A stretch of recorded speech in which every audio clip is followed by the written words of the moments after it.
the distribution deal with Twitter this season and covering our game of the week, and to really show them that these are the fans tuning in. This is a brand of hockey that hockey fans enjoy watching, and the more data that we can collect, the easier those conversations will become. And the other big thing that happened over the last couple of years was that the U.S. women's national team won a big wage battle with USA Hockey.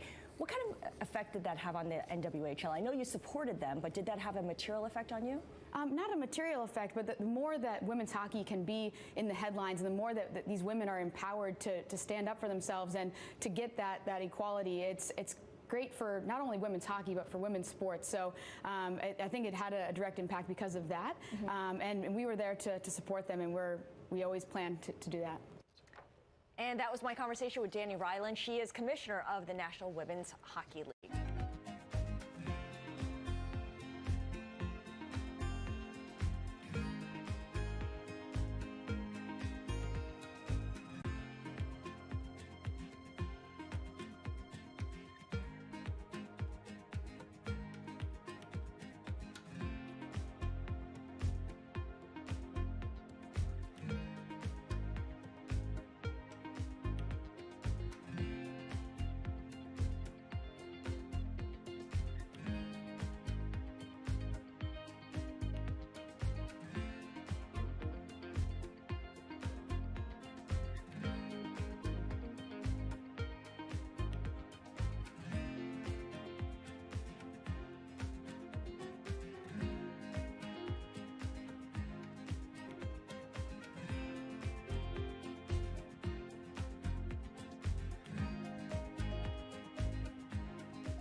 In the fight for gender equality, there are new warriors in the halls of U.S. business schools, men.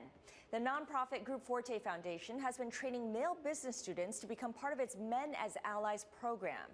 In today's Walk the Talk, Bloomberg's ongoing conversation about diversity in the workforce, I sat down with Elisa Sangster. She is executive director of Forte, to talk about the organization's efforts to launch women into careers in business. The business schools, each of them have established in a little bit of a different way, but they all found kind of the structure that worked for them. So the men work with the women's student group to establish this organization, and we've provided them with a toolkit. So really a step-by-step process of how to get this effectively started on your campus. They have a whole curriculum of conversations that they do in terms of programming. Some of them go out to hike a mountain and sit down and talk about these issues at the top of the mountain. Some of them go and have a small group dinner where they can actually have one-on-one guided conversations with questions that they can talk about. So it just depends on the group, and they try to do a variety of programming so that they can engage men and women who are on various ends of the spectrum into this conversation. Based on what you've seen through your years at the Forte Foundation, do men and women have different ideas about how men can best serve as allies to women in business school? It's a good question, and some of the things that we heard from the women, especially women who were resistant to this, were we don't need white knights, and so they didn't like the white knighting piece. They wanted the men to come in and join them side by side, but they didn't need them to come in and save the day. And for some of these organizations, that tension caused a little bit of a problem getting the organization started. But the good thing is they worked through it, they reapproached, and they came up with a better way to do it. And the men were open and interested in making these things successful, and that was helpful, I think. In terms of numbers, what have you seen? Are we talking about 100% participation by the men, or is there a threshold at which you know that this has legs? So I think what we're seeing is that the chapters have grown. So we've gone from a handful of chapters, 5 to 6, up to 25 right now out of our 52 partner business schools. But on each campus, they take a little bit of a different approach. Some of them are trying to get 100% of the men to sign a pledge, and then others are really looking at the population, 20, 30, 40%, who are interested in diving deep into this conversation and really making an impact in that way. So it's different depending on the campus. Now, this initiative was introduced in 2016. Obviously, a lot has happened since 2016. What have you learned from the whole process? That I think it's a really important conversation to be having early, and I think to start in a positive place where it's men saying we want to be supportive instead of men feeling attacked and possibly isolated from the conversation. I think what Male Allies does is give them the entree into the conversation that they need, and we do see across that spectrum that men are often interested in supporting but unsure where to start and what kind of things they should be saying and doing to be those male allies. And so that's why I think it's important to train them as early as possible. This sounds very much like a product of its time. It can only happen at this period of time with this group of people, the millennials. To what extent do you see the same level of enthusiasm from people who are from a different demographic, an older generation, for instance? Right. I think that they're sensitive and interested in it, and especially because many of those people are in leadership. They're hearing about it. How can we as an organization address this? How can we develop something to share within our entire corporation? But I think what's different about this is that these are young leaders who are moving into an organization, and they're saying very actively, we want a voice in this, and we have something to say, and we want you to listen. So top down is good, but it's not good enough. We want to also see bottom up and side to side conversations. They see themselves as agents of this process. Absolutely, absolutely. What is the next step then? Because eventually these business school men and women will graduate, they will go into jobs or start their own companies. How do you maintain your influence from that point on? Well, it's interesting because we have seen 3 or 4 years of graduates, and they are starting to reach back to us, and they've said, hey, I'm experiencing X, Y, and Z in the workplace, and I really think what we did in business school could easily apply in the corporate world. So over the last year, we've been collecting data from them, kind of their own experiences. We've done additional research, and we've also been talking to companies, especially if they have some kind of grassroots movement. And I do think that business school, this program is unique to business school, and I don't think you're seeing it as pervasively within a company or in the corporate structure. So these students are still taking the grassroots approach, and they're saying we think that this is the most effective way to do it. Training is important, and definitely we want our leaders to be bought in, but we think that having that conversation early is what prepares you to be the best business leader. What kinds of companies are participants, are willing participants here? It's companies from a lot of different industries. We've seen companies in tech, in consumer packaged goods, in finance, all across the board. There are companies involved in this. Again, it's more the men who are reaching out to us in those industries. It's not necessarily the companies saying, sign us up. That was my conversation with Elisa Sangster. She's Executive Director of the Forte Foundation.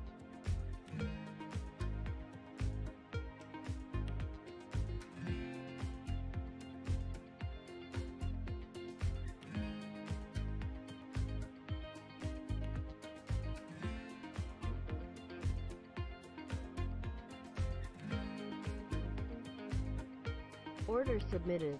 Order submitted. Order submitted.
Thanks to the Me Too movement, Hollywood is in self-reflection mode about creating a safer work environment for women. There's now a website aggregating reviews from exclusively female critics. Cherry Picks is taking on male-dominated opinion sites like Rotten Tomatoes. In today's Walk the Talk, Bloomberg's ongoing conversation about diversity in the workplace, I sat down with the founder of Cherry Picks, Miranda Bailey, and I began by asking what specific need her business fulfills. We're kind of cherry picking the female critical voice out of film, television, video games, basically anywhere where there's art criticism and media criticism, so we can have a platform to see what women think about it. In terms of women, it's very complicated because there's not that many of them on Rotten Tomatoes compared to the men. I mean, it's less than a quarter. So in order for us to us being females, to have a voice and know what females think about something, it's really hard when there's an overwhelmingly male, voice shouting at you or saying, this is how it should be. What are the financial consequences of that gender imbalance among film critics? How does it make its way through the industry? Well, I don't really know about financial, situation. For me, it's about the consumer. I mean, in Hollywood, we've been talking about we need more women behind the camera, we need more women's stories, more women writers, more women actors, everything like that. And I'm a film producer and actor and director, and it's really easy to say we need it, and it's a lot harder to make it happen because at the end of the day, Hollywood follows the consumers. And if the consumers are being told what is worth their money by a certain group of people that are, kind of narrow, then it's not going to open up. And I felt like, well, maybe if we can open up the critical voice, which is, the gatekeepers essentially telling people what they should buy, what's worth their money, and women actually like these stories and like these filmmakers, then I thought that would be a faster way to get more women behind the camera and more women's stories told. How are you funding this website? You mentioned it's going to be an aggregator of reviews, but are you going to be advertising supported, subscription driven in any way? Yes, I mean, we're funded for the next 3 years about right now by my production company, and we will be finding partners once we kind of get our our voice and our full creative image out there. But yes, I mean, we plan on doing advertising. We plan on doing partnerships with film theaters so that we can, link to buy tickets online. So like if you read a review about The Zookeeper's Wife, for instance, and you really like it, you can go right there and buy it. It's an interesting time to be launching this because of the Me Too movement across Hollywood, across media overall. How do you intend for this site to help change the culture in movie making? Oh, well, I mean, the Me Too movement and the Time's Up are two very different movements. I mean, they're both female-centric, but, at the end of the day, we're about, being recognized and respected. And so I'm grateful for those movements. I think it's kind of wonderful that that's happening right now. We've been saying this for a very long time, that we deserve to be paid equally, and not to be, sexually harassed. Not everyone is sexually harassed, but most all women are definitely underrepresented, underpaid, and disrespected. You are an independent film producer. As you mentioned, you're an actor, you're a director. What kind of feedback have you gotten from peers in your industry when you told them about Cherry Picks? I have had overwhelming support from female journalists specifically, which is very exciting for me because this is kind of a new door that I'm opening and learning about. And obviously the female filmmakers that are out there are really excited by it. We're all banding together right now and supporting each other, which I think is great. I think one thing that's awesome about the Time's Up movement is that all of the women who are directing right now are not competing with each other. We're all rooting for each other, and I think that that's a big change.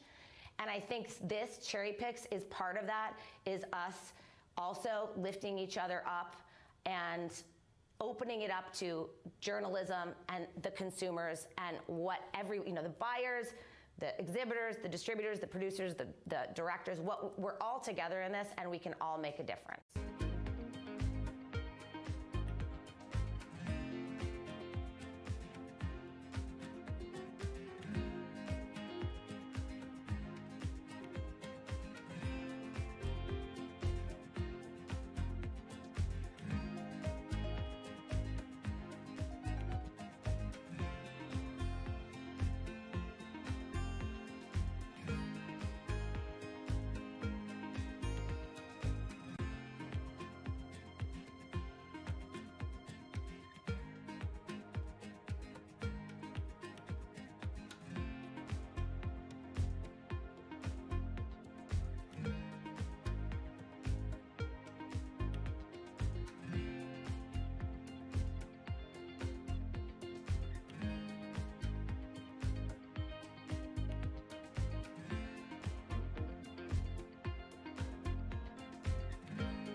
Order filled.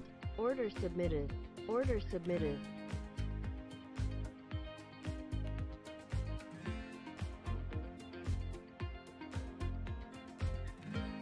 Marte went from doing hard time to building hard bodies. He's the founder of ConBody, which is a prison-style boot camp class in New York City that employs former inmates as fitness instructors. In today's Walk the Talk, Bloomberg's ongoing conversation about diversity in the workforce, I sat down with Kos to discuss how he built ConBody from the ground up.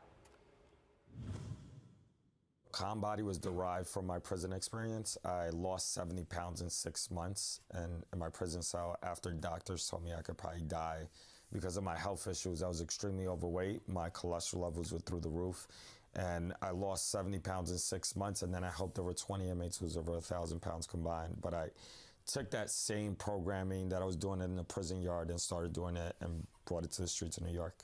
And you began a business, but you told me how you didn't have any startup costs and you funded this yourself. How did that work?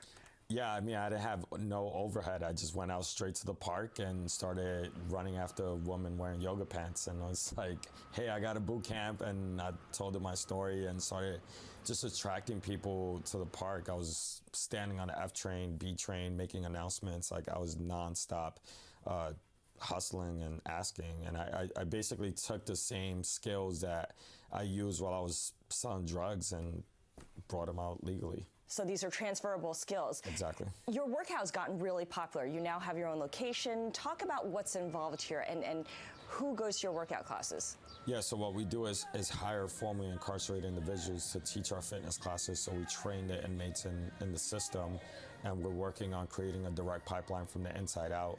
Mostly the people that come to our classes is young professional women. Actually, a lot of people are surprised, but we don't use any equipment. A lot of guys like to, go to the gym and lift 1,000 pounds. My secret sauce is that I work with what I got. So just my body weight, small amount of space, just like I did in my prison cell. And I got that prison body you've always desired. Now, you hire former inmates, as you mentioned. You're trying to build this pipeline. What do you look for in a potential new hire? And the extent of vetting, talk about that involved in these prospective hires. I look for people that are charismatic, and when I conduct my interviews, I conduct them like 5:30 in the morning. So if you don't show up or you come in late, too bad. So I really try to make it strict as possible in the beginning, and then I really see if I could hang out with this person, if this person could say hi and bring a smile out of my face. Not only me, but the customers that are coming through the door, and really breaking down that stereotype, because we have people coming in, who's never met anybody who's been incarcerated. What the perceived notion of somebody that's a so-called ex-con is that we're all killers and rapists and, the worst of the worst. But the truth is that we're just all human beings that committed a mistake, and we just want to adapt back to society and get a second chance. Your real message here is about prison reform when it comes down to it. And you kind of came up with your business plan when you were in solitary confinement. You had a lot of time to think about this. You also got some help once you established your workout class after you held it in the park. Talk a little bit about the organizations that allowed you to bring together some of your ideas and make it a more scalable business. Yeah, so when I came home, I tried to take advantage of every nonprofit that you could think of in the prison reform industry. So I went to Fortune Society. From Fortune Society, went to Career Gear, and all these nonprofits were helping me and just trying to get me back on my feet. But there was one program called Defy Ventures. Defy Ventures believes that illegal entrepreneurs have the transferable skills to become legal entrepreneurs. And I did that program. It was a very intense program taught by MBA, Harvard, and Stanford professors. And you graduate and you get a MBA Baylor University certificate when you graduate from the program. So they helped me put my whole business plan together and pay my taxes, and redo it legit. Talk a little bit about your growth plans, because you're based in the Lower East Side of New York City, but you have some pretty ambitious plans. Yeah, so I'm in the Lower East Side, in the exact same corner where I sold drugs at, where I got in trouble at, and went back into a full circle in that neighborhood. Our growth is we want to open nine studios in the next 5 years. I just came out with my book. So ConBody, shows my whole secret sauce in that book. And then also we started this online platform that's coming out in a couple weeks where you can virtually work out with a formerly incarcerated individual. So you basically choose your favorite ex-con for $9 a month. Order and you submitted. get that prison body Order voice. submitted. Order submitted. Order filled. Order submitted. Order submitted.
Order filled.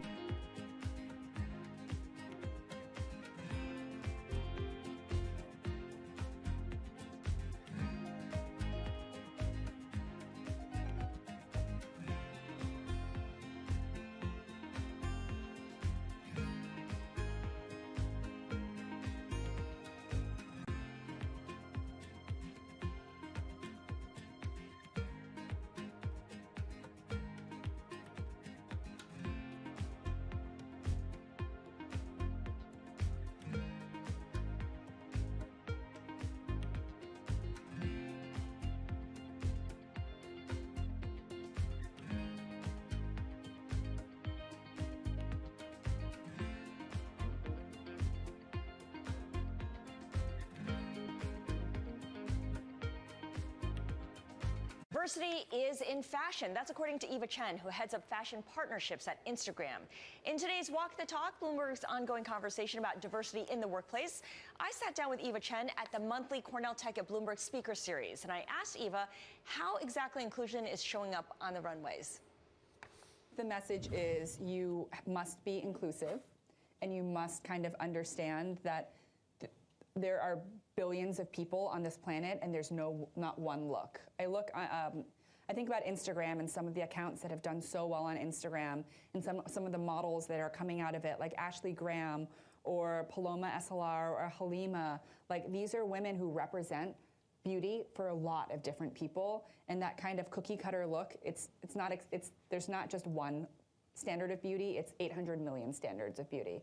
So I think that's kind of the voice. And now, you think about it, if a fashion show were to cast just one type of model or one type of woman in their runway, and every single model looked the same, you would hear about it on Instagram. Like, people will not take that. And I think it's amazing. I think it's powerful. I think everyone can feel represented. And for me, growing up, I remember not seeing anyone who looked like me or looked like us. It just didn't exist. And I think now, if you are a 15-year-old bookworm who loves to read, this is like, I'm describing myself, like a bookworm who loves to read young adult fiction and drink like lemon ginger tea, it's like, you can find someone else, and you can find your group of people by following the hashtag Bookstagram. You can find, like, your kind of like squad. And even if it's a digital squad, you can feel like you have other people to kind of identify with.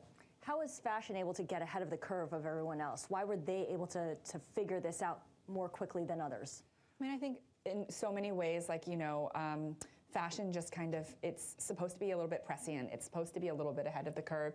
And also you're able to push the boundaries in fashion. Like, there are runway shows where people can kind of walk backwards on the runway, or they cast real life models, real life people, which is just like people, revolutionary, like on the runway. And I think that you're able to take risks in fashion, and risks are appreciated. Some risks don't pay off. I mean, I think of H&M and the controversy over a black child modeling a sweatshirt with the words "coolest monkey in the jungle." That obviously did not work. How is the feedback now from consumers different in the age of social media, where something like that will go viral in a bad way very quickly? Yeah, I mean, I think that, listen, I don't know what the thinking was behind that specific moment, or behind that specific casting, but nowadays it's like, the most important thing for corporations and companies is to have representation. Make sure that your board of directors is diverse. Make sure that the people who work in the casting department and the creative teams are diverse, because you want to be able to truly represent and truly embody. It's not enough to say, we believe in diversity. You have to have diversity. And I feel very fortunate at Instagram. It's like, it is a diverse team. I love seeing and hearing the different voices and opinions, and voices of dissent as well. And that's the thing with Instagram. It's like, people have opinions. You won't always agree with the opinions, but it's important that people voice their opinions, and when people see something that they think is wrong or that is wrong, they will speak up and speak out. Right. Do you think fashion brands are nimble enough to respond, or it's because of something like Instagram that provides that instant loop, that feedback loop, they're able to?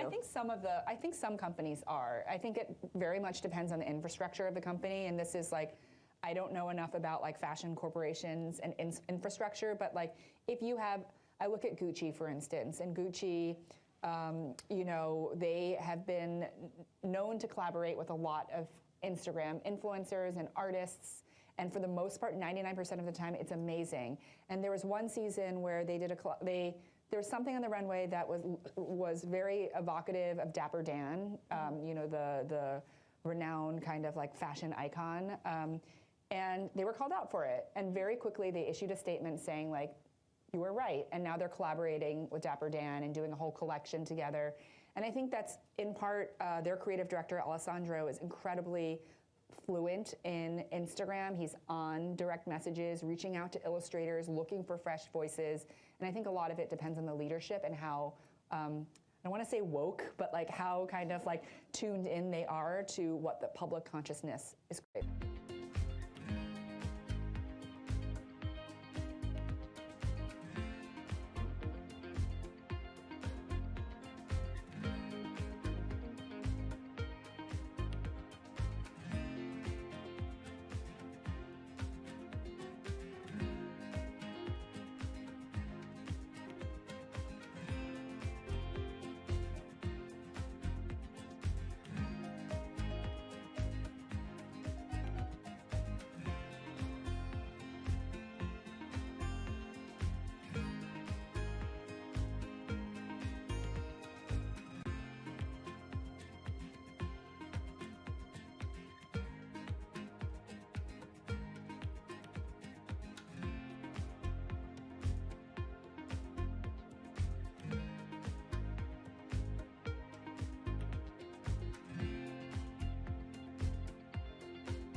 So in the early 1990s, you started selling soaps and essential oils on the streets of Harlem and Bed-Stuy to start Sundial Brands. How did you know back then that there would be a market for black hair and skincare products?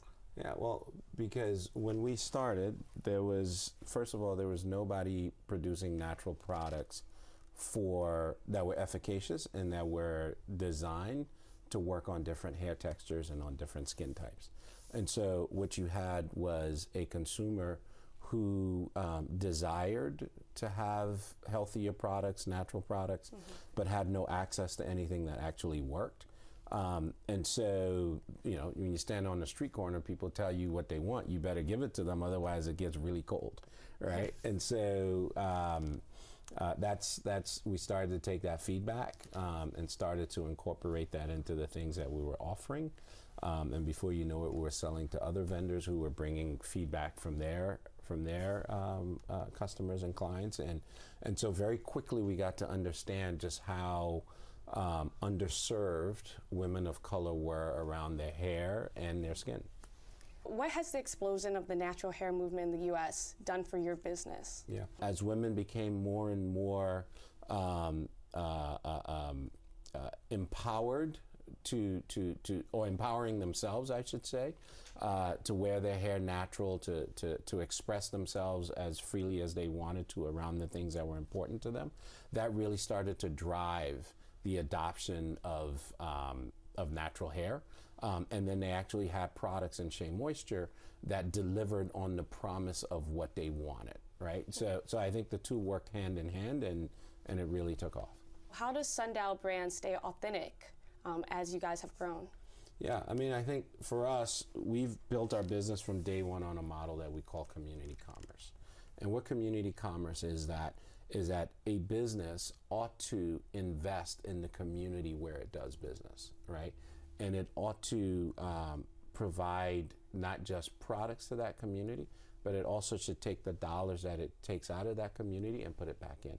And so for us, that meant that the products that we produced from our supply chain in Ghana, of which there are 16,000 women that now supply Shea Moisture, who have now risen above the poverty line because of this model, also get to share in 10% of the revenue of the products that their ingredients go into, right?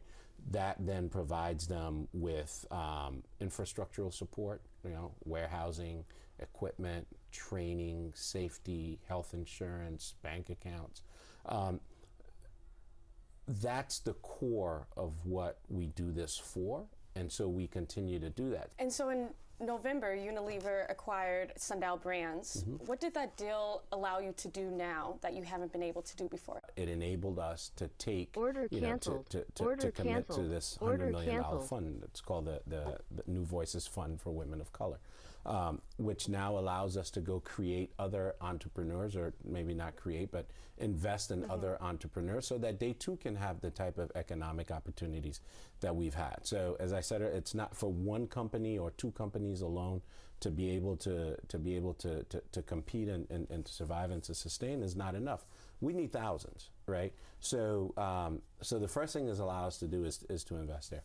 The second thing that it allows us to do is to scale our community commerce model so that we can go from these 16,000 women to 200,000 to 300,000 women globally. And the third thing that it allows us to do is to compete globally against global corporations. We can't compete for shelf space the same way because we don't have the same resources. We can't buy the same amount of advertising on TV or in magazines or in social media. So we end up shrinking and shrinking and shrinking as more companies come in to serve us as consumers. So what we've got to do is we've got to provide capital to each other in our communities in order to compete. We've got to find ways to scale our business. Now, the way that I've done it may not be the way for everybody else, but at least it shows a path, right? And it shows that it can be done, and it shows that you can do it and be highly successful at doing it. And it also shows that once you do it, you've got to be committed to putting it back in.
In today's Walk the Talk, Bloomberg's conversation about diversity in the workforce, we're putting the spotlight on Goldman Sachs.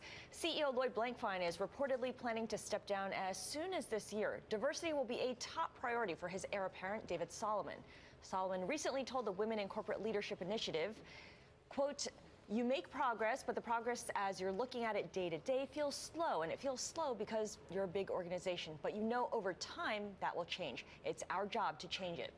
Joining us now to explore this topic is Bloomberg's Jordan Holman.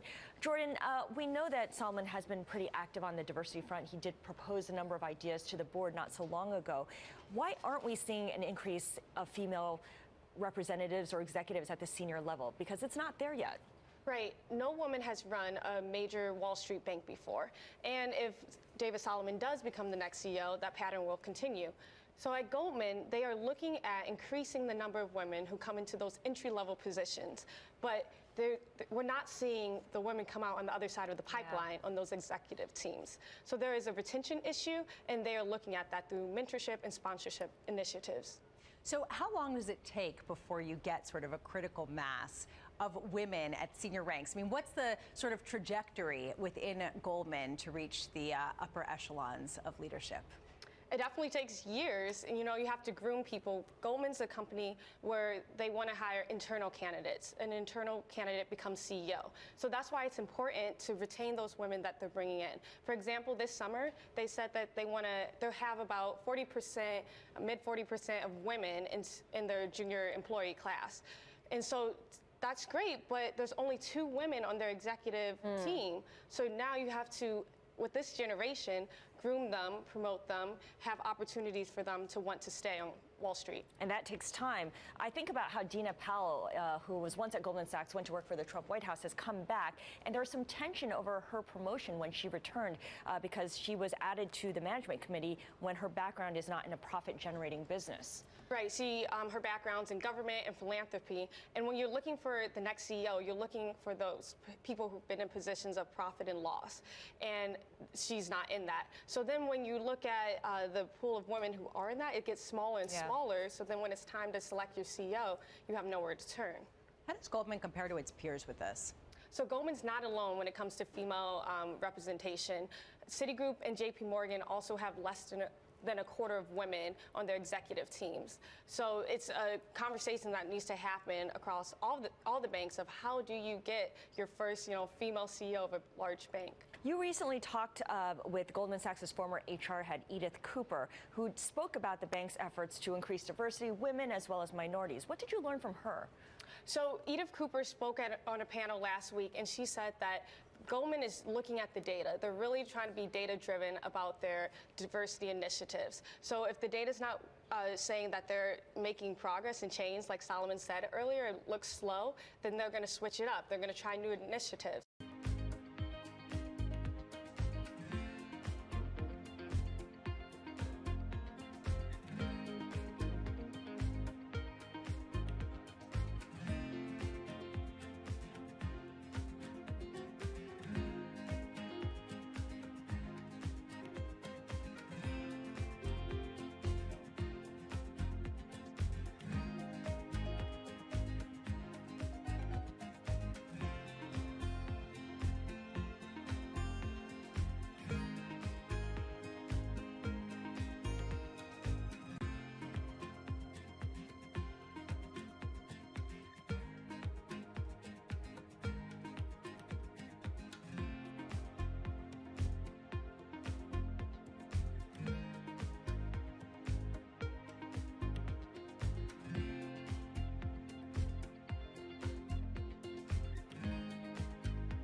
Order filled.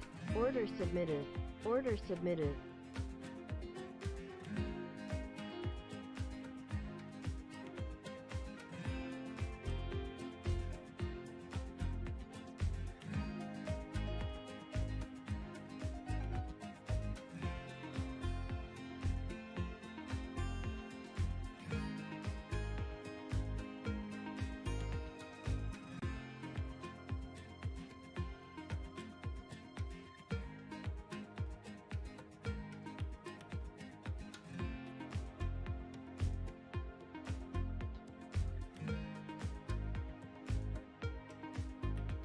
Order filled.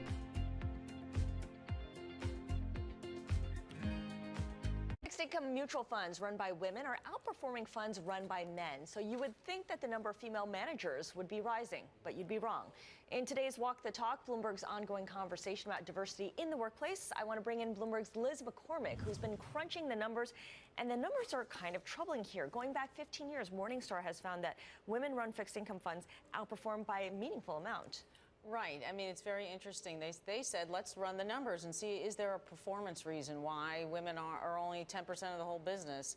And they found no. I mean, on fixed income, women slightly outperformed. Even mixed gender teams did better. And on equities, it was fairly close. Women slightly underperformed. So the numbers didn't back it up. They said there's no performance reason why women shouldn't be rising as the number of fund managers. And in fact, the number of women-run fixed income funds in the U.S. has dropped precipitously. It's now, what, 14 in 2017? Right. Those exclusively run by women, there's only 14. As of September 2017, that's all there was. In 2004, it was 47. Yeah. So it was a big drop, you know, so it doesn't kind of make sense, you know. So you talk to different people. What do they blame it on, or what do they attribute it to, rather? Yeah, it's interesting. You know, I spoke to a lot of the leading fund managers who broke through and said, how'd you do it? What are the problems? A lot of them said, number one, it's very tough because we weren't always welcomed in the beginning, and you don't start as a fund manager. You have to rise to that level, so it's a long haul. And some say by the time you've fought for 30 years or so, some are like leaving and they're had enough. And others are saying young women don't know enough about it. So that's why these organizations like Girls Who Invest are trying to, you know, educate college women. Hey, this is a great field for you and you can perform. Absolutely. Misconceptions also abound here, and I know this is something that Girls Who Invest is trying to fight as well. The idea that you have to be super quanti to run a fund. It's something that doesn't get communicated very well. Right, exactly. I think some women think, well, maybe I could, you know, go into sales or banking or something in general, but to run a fund, you have to be just wicked smart and have to be great in math. And of course, those are great skills, but that's not all it requires. And women, it's about managing risk. Like Ann Walsh of Guggenheim said, you know, women are very savvy at managing risk, and that's especially in bonds. That's a big deal, you know? What was her story? Because she started off on the state pension side, right? Right. She's amazing. I mean, I said, is this right, this list of all your achievements? Yeah, she started as an accounting degree, said I just happened to go to a pension fund, and then I learned about portfolio management, and then went on to just really work hard. MBA, CFA, law degree, you name it. She had to really stack the decks, but, you know, she achieved. All the credentials are there, and she got her break. Yep, for sure.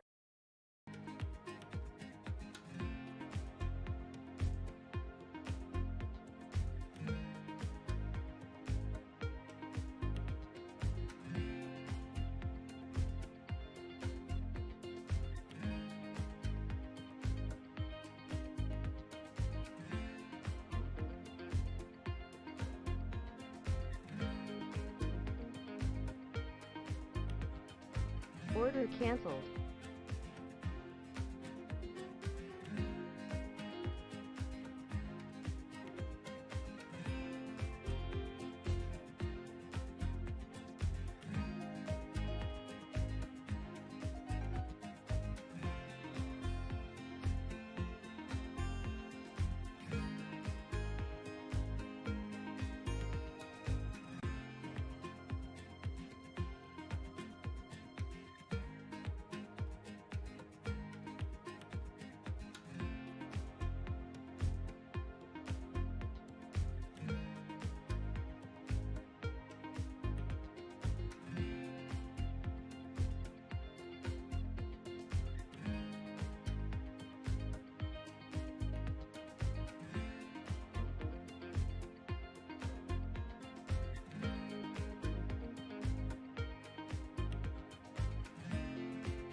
In the early 1990s, Liberian native Richelieu Dennis co-founded Sundial Brands with the goal of creating natural hair and beauty products for consumers of color.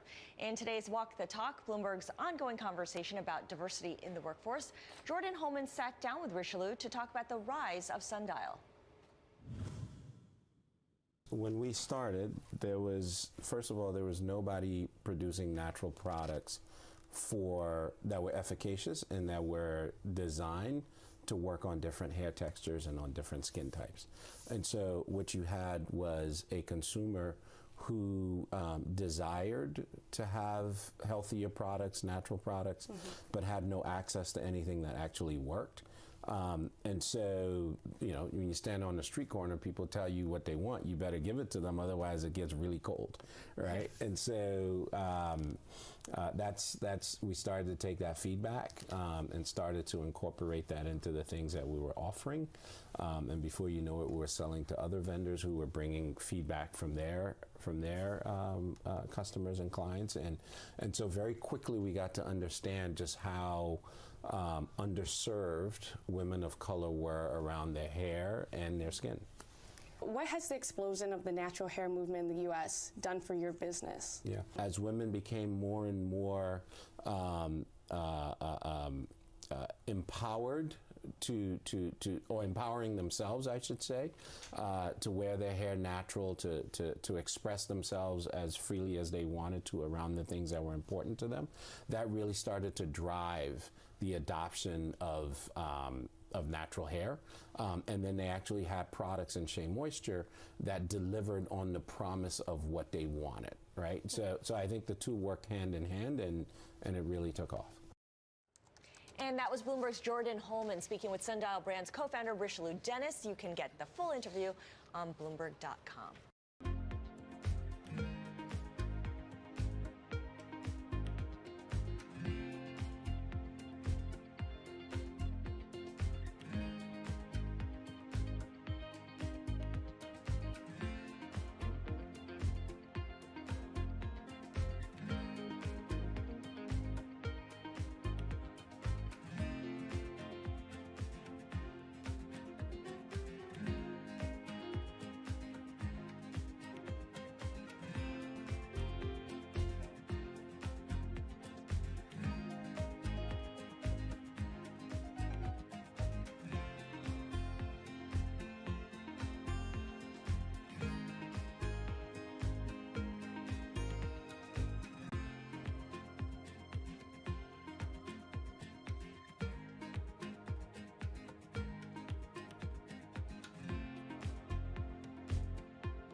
LOTOME stands for Locate, Target, and Message.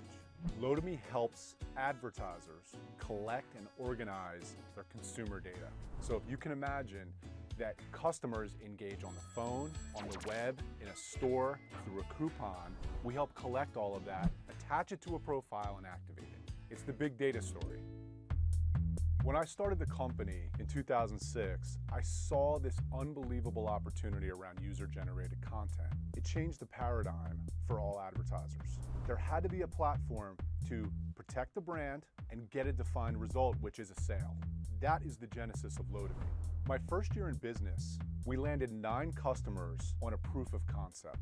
I then went to venture capitalists and told them the story. And over time, I was able to raise $60 million. I woke up one day in 2011, I had a board meeting. I called our board together, I told them the trends and the data points I was seeing, and we made a decision to cut the company in half and walk away from a $30 million revenue line of business. We took the company and made a huge pivot. We went from about 100 employees down to 50. There was some overlap of customers, but most of the customers were net new customers that we had to go win around a different line of business. We went from a media business that was charging on a campaign basis to a software as a service business that was charging a monthly fee to manage data. One of the key things that happened during the process was what once was just a desktop experience, meaning your computer, suddenly became a mobile device, a television, an iPad. And that is why we bought a company called Admobius in 2012, simply focused on what was called the device problem, cross-device. In a privacy-compliant way, we were able to stitch together profiles and audiences no matter how they were engaging with the brand. We've had about 500% growth in customers since 2014. We've 10x'd our employee base over the past 5 years. We're profitable. Developing profitability in a technology company is something I'm super proud of. Over the next 5 years, I would like to be a very large public enterprise. Almost every device and almost everything we're doing is connected to the internet. Microwaves, refrigerators, automobiles. There's information that's thrown off from that device connected to that consumer.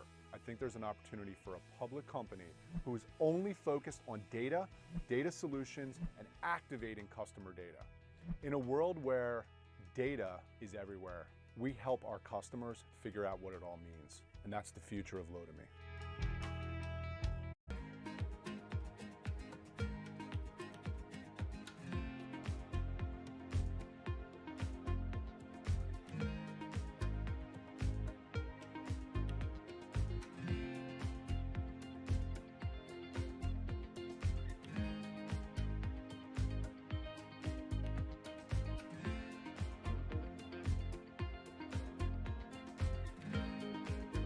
Order submitted. Order submitted.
Order submitted.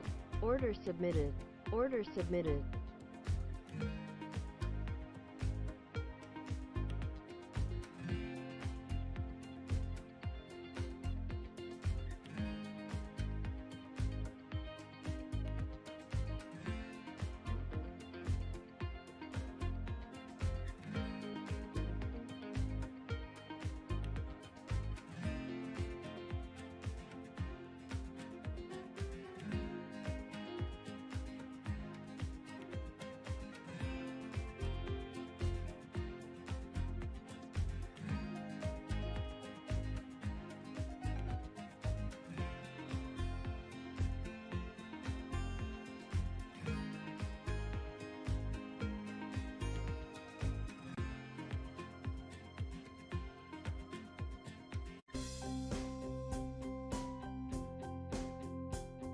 The idea for Foley came about in 2009 when I was making a personal shift to a healthier lifestyle generally.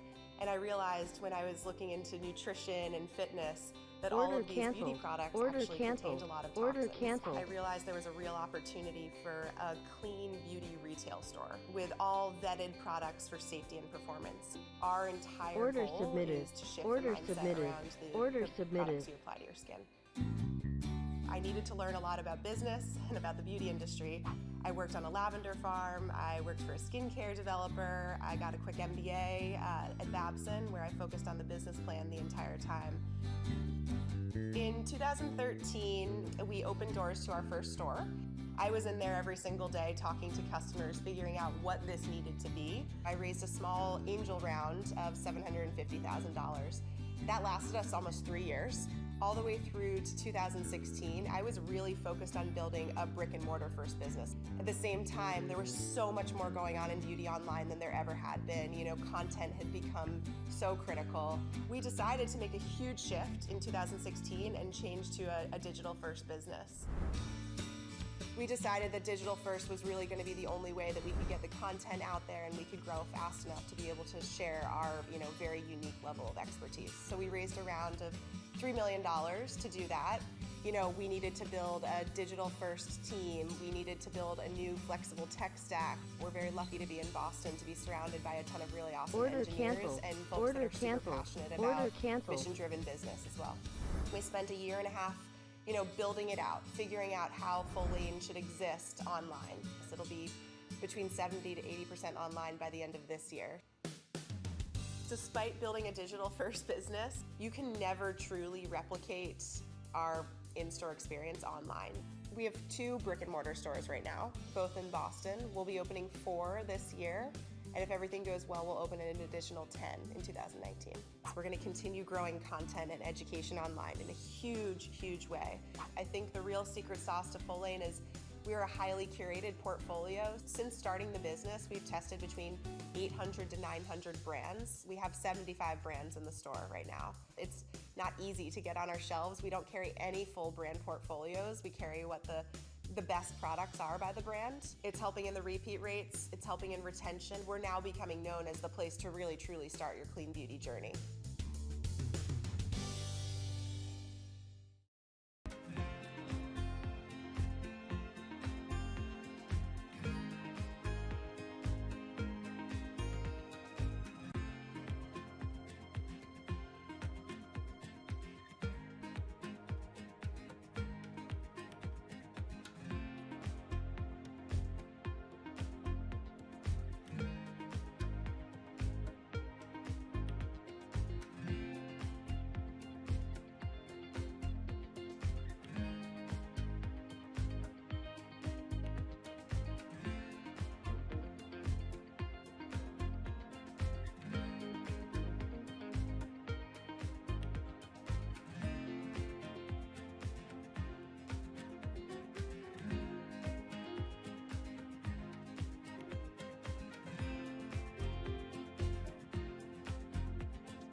Order filled.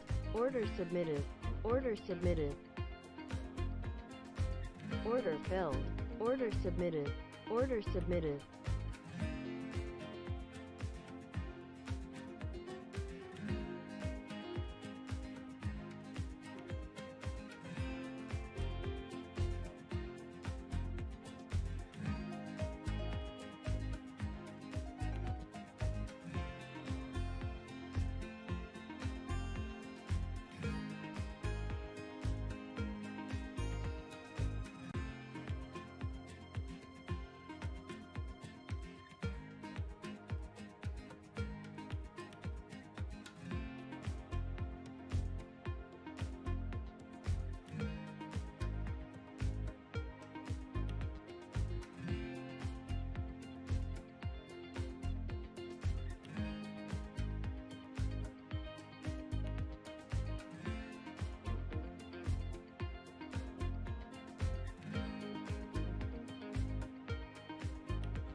Our mission at Food 52 is to inspire people to eat thoughtfully and live joyfully. We are a comprehensive resource for kitchen and home enthusiasts, and that means that we offer both content and commerce, and then community is a tie that holds it all together. My co-founder Amanda and I both come from traditional print media backgrounds. We were editors and writers. In 2008, 2009, we saw this opportunity to create a brand around kitchen and home that lived online. We went out and got a book deal. We got a $100,000 advance, and we actually used that advance to pay for the building of the initial website. In 2009, when we launched, we started really with recipes. Then in 2010, we raised an angel round, a seed round, of $750,000, which we used to invest in building out our own e-commerce platform. E-commerce represents about 60% of our top line revenue, and ad sales is the majority of the rest, with a very small bit being cookbook sales. The majority of our advertising is native advertising and branded content. The events are also a key part of all of our lines of business. We do a lot of events with brands on the ad sales side, and then we have our own events on the commerce side, often pop-ups where we're showcasing our products, which you can typically only buy online. Last year, during Cyber Weekend, we had an outage where the company that calculates our sales tax was down for over 12 hours. So we had just a total backup. What we decided to do was to remove the sales tax functionality completely from the checkout process so that orders could get through, and turn it to our advantage by actually making it a promotion. And we followed up with an email the next day, and we said to everyone, we will cover the sales tax through the rest of this weekend. When you have a community that you really are talking so directly with all the time, it enables us to have that sort of direct conversation with people via email, via the site. This is what we're going to do. We're going to turn it around to your advantage because you're that important to us. Right now, we are touching 12 million people on a monthly basis. Our unique visitor growth has